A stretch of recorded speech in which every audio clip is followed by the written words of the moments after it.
To be honest, if you ask anyone who does anything good, there's always an ulterior motive. No one is truly altruistic. And I think part of me did want to have a large following on YouTube, and I wanted to be maybe the go-to resource for medical education. And I think the long-term plan then was, if I build like a good enough following, maybe I can then start running some educational courses, like workshops on teaching medical students and things like that, which, you know, people already do. And it was just adding to that plethora of workshops out there. But then I would be known as this kind of online creator who provides good value.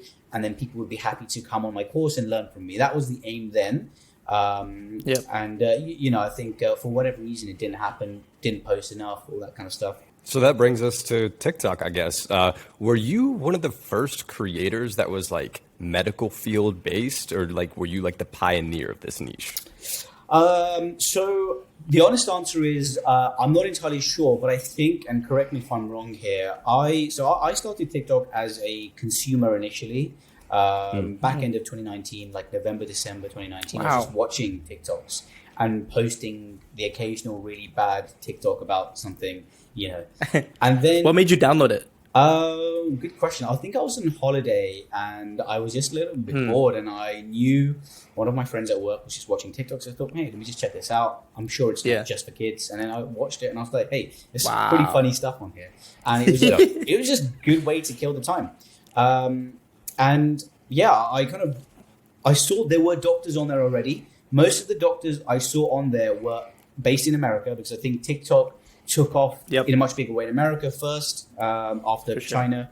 But I will say, most of the doctors I followed first and I was watching, all they did was dancing and lip syncing stuff.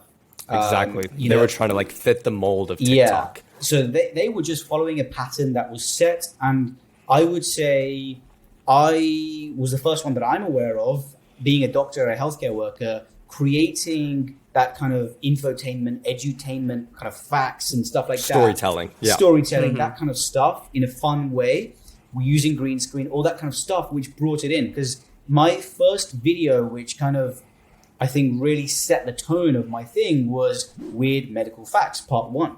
That was me wearing my surgical hat, dressed in scrubs, giving 3 weird facts about the human body. Did you know that only 10% of your cells are human cells? The other 90% are made up of 90 trillion microbes. You could say you're more bacteria than human. For me, viral back then, when I had a few hundred followers, was like, 50,000 views or something like that. That was me, like, whoa.